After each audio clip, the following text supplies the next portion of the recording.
المقاولين العرب نزل بيان بيعترض فيه على تعيين محمد الحنفي لإدارة ماتش بيراميدز اللي هم لعبوه خسروه اوريدي.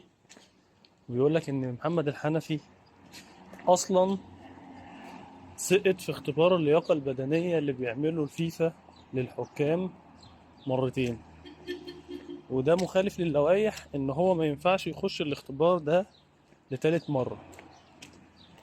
وكان آه رئيس لجنة الحكام بتاعنا قال إن محمد الحنفي مش هيدير لقاءات كحكم ساحة، وهيشتغل حكم فار فقط باقي الموسم.